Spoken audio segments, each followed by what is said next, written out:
How do we adapt to living with chronic illness or accruing disability? In today's video, I'm going to share 11 points that may help us do just that. A viewer asked if I could do a video on adapting. Adapting to a new diagnosis or accruing disability can be a huge challenge. And honestly, I was a bit hesitant to take on this topic. I mean, who am I to tell you how to adapt and adjust to this? But then I thought about it for a while and decided to do what I always do with my videos. I reflect on my own experiences, I look at the experiences of others, and I start reading up on what the research has to say about it. Today, I'm going to share a bit of all three of these and end with some tips that hopefully will be helpful.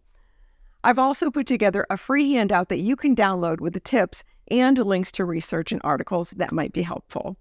I'll start with some of how I adapted to my MS. I have two very distinct memories of life-stopping moments when it comes to my MS. One was in 2006, not too long after I had my first discernible relapse. The doctors were still trying to figure out what was causing my symptoms, and one day I received a call from a doctor in the middle of the afternoon. I remember the exact spot in my living room where I was standing when he told me it looked like MS and that I needed more tests. After I hung up the phone, I just stood there for the longest time. I was in shock. The second was the moment I received the official diagnosis. I was expecting it, but still, that exact moment, life-stopping. I call them my moments. My first reaction was fear. What's going to happen to me? What about my future? What about my family? There were more than a few tears after those moments. I relied heavily on my dear hubby to get me through the initial shocking moments. And after the diagnosis, I also indulged in some comfort food and perhaps a margarita or two. I didn't want to feel the fear, so I went for the things that made me feel good. A hug from my honey, my favorite meal, and alcohol. They were short-term solutions that got me through the moment, but they weren't going to solve my problems. And then I did what I normally do. I started looking for ways to fix it. My therapist calls me intellectual. I tend to look for the data, the solution. How can I solve this problem? I didn't look for the worst of what could happen, though. I looked for the good that could happen, the things that I could do to improve my situation. I think that was a key part of adapting to living with chronic illness. In this modern world where we have so much information at our fingertips, it can be very easy to go down the rabbit hole of the bad things that could happen instead of the good things that could happen. More on that later. I also started seeking out support.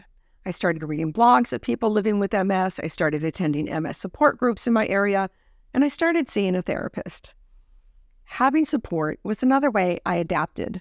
I knew I couldn't do this alone. Then I decided to take classes. As I said, I wanted to solve this problem, so I started educating myself. I had been reading on how diet could help manage symptoms, so I got a certificate in plant-based nutrition, so I could know the best way to nourish my body. I'd also read how stress was really a problem for us, so I looked for ways to help with that too. I started attending regular meditation classes, and I went on to attend an 8-week mindfulness-based stress reduction course that was life-changing. I still take classes and courses and read books and read research. Educating myself on how to take exquisite care of myself is another way for me to adapt with living with MS and its symptoms. Grieving after a diagnosis or acquiring disability is normal. You know what they say. They, the experts, they say there's 5 stages to grief: anger, bargaining, denial, depression, and acceptance. Yeah.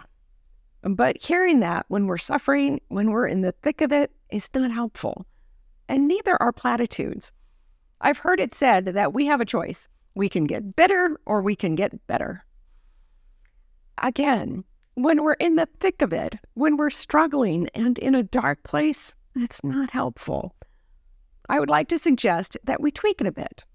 We can get bitter, and then we can get better. This is hard. It's freaking hard. And it's okay to be scared, angry, and upset. It can take a year or two to come to grips with the diagnosis, and during that time, we may feel all the emotions. We can go from anger, bargaining, denial, depression, and acceptance, and then back to the beginning, or in any order at all. Sometimes all in the same day. Let me know if you've experienced this, or you're experiencing it right now in the comments below.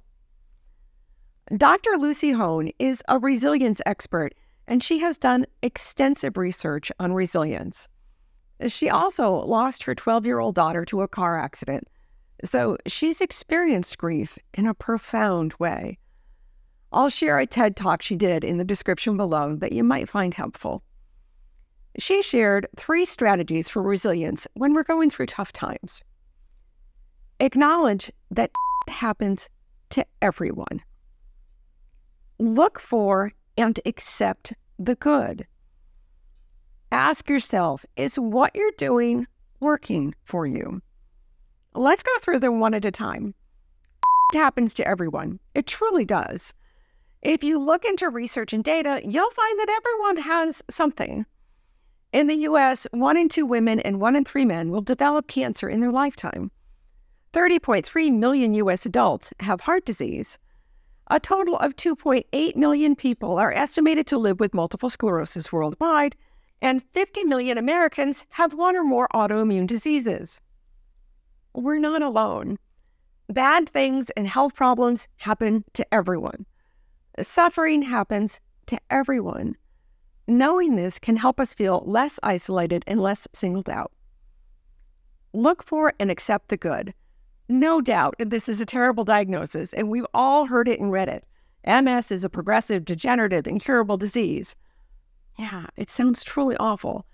But if we can look for and accept the good, it will help us adapt. And there's a lot of good.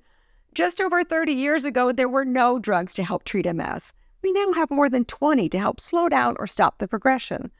There's ongoing research and clinical trials going on right now for more and better drugs. We know that neuroplasticity can help us rewire our brains and form new pathways to overcome brain damage. And some of the most troubling symptoms of MS can be helped by diet and lifestyle modifications. The food we eat, exercising regularly, getting good sleep, and having regular mindfulness practice all have been studied and show they can help us manage our symptoms. We can also seek out others with MS that are doing well. There are so many awesome YouTubers, bloggers, and podcasters who inspire me daily. All of this is good. Seek out the good, accept the good. And finally, ask yourself, is what you're doing working for you? This is a tough one. We need to look at ourselves and be brutally honest. Are the things we're doing working for us? Are we eating foods that are not supporting our health, that may be contributing to our symptoms? Are we not moving our bodies regularly with cardio and strength training, or getting appropriate physical therapy? Are we staying up too late, staring at our screens in the bedroom and not getting the sleep our bodies need? Are we living in a state of constant stress, ruminating on what's wrong rather than what's right? I'm in a lot of MS groups and forums online, and it breaks my heart to see so many focusing on what is wrong and how bad things are. I invite you to ask yourself on a regular basis, is this working for me? Is what I'm doing really working for me? If it's not, it's time for some changes. I'll give you a couple of examples from my life. When I was newly diagnosed, I attended a number of local support groups, and there were a couple that were full of Debbie Downers and Captain Bring Me Downs. You know, the ones where everything is wrong and everything is hard. I left feeling depressed each time I went. I figured out pretty quickly that those groups were not working for me. They were not going to help me adapt to living with my MS. I also figured out that I needed to stop focusing on how people didn't understand what I was going through. I used to get so frustrated that people didn't get it. You've seen the meme, MS, you don't get it till you get it. It kept me in a state of frustration. I don't do this anymore. I know they don't get it, and that's okay. I don't get what it's like to have diabetes or fibromyalgia or ALS. Heck, I don't get what it's like for other people with MS because we all have it differently. It wasn't working for me to focus on this, so I didn't shift my thinking. On the flip side of that question is looking at the things that are working for us. When we're feeling our best emotionally and physically. When we're eating well, or moving our bodies regularly, or getting out in nature, or when we get good sleep, or when we practice regular mindfulness. When we surround ourselves with uplifting, optimistic, and supportive people. Something else? Let me know in the comments below, what are some of the things that are working for you? While doing research for this video, I also came across an article from the Mayo Clinic that had 8 tips for coping with a serious diagnosis that I thought were helpful, and I'll link the article below. Number 1, get the facts about your health condition. Like I said earlier, look for information and get educated. Number 2, express your feelings. While we're adapting to this, we may feel all the emotions, and that's okay and normal. Get mad, be scared, feel anxious. Share your emotions. It's all part of the process. Number 3, set up a support network. Look for support from family, friends, others with MS, support groups, or a therapist. Relying on each other and being socially connected will help us feel less alone as we live with our illness. Number 4, focus on healthy habits. Eat the most nutritious foods we can. Exercise as we're able, try to get good sleep, and practice mindfulness regularly. These 4 pillars help me adapt, and they're key to my health and well-being. Number 5, set realistic goals. I may not be able to do all the things I used to, but that's okay. I may not be all right, but I am okay. Number 6, concentrate on what brings you meaning and purpose. Oh, this is a good one. I've really honed in on what brings meaning to my life. Part of it is volunteering to help others, starting my YouTube channel, and spending time with people that enrich my life. Number 7, focus on your abilities, not limitations. I really like this one too. There's so much we can do. I've always been a glasses half full and refillable kind of girl. I invite you to reflect on all that you can do. Number 8, use various coping strategies. I highly recommend using a therapist or support group to help with the emotional coping strategies. Also, working with our doctors on the appropriate treatments to help us cope. And lastly, making diet and lifestyle changes that can help us manage our symptoms. We can live well despite this diagnosis.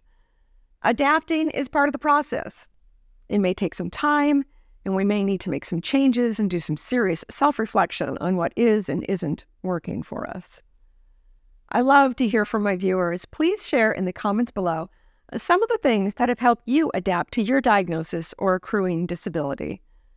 If you'd like the free handout with these tips and some links to resources on resilience and adapting, see the link below. To see more on living well with MS or chronic illness, watch these videos next.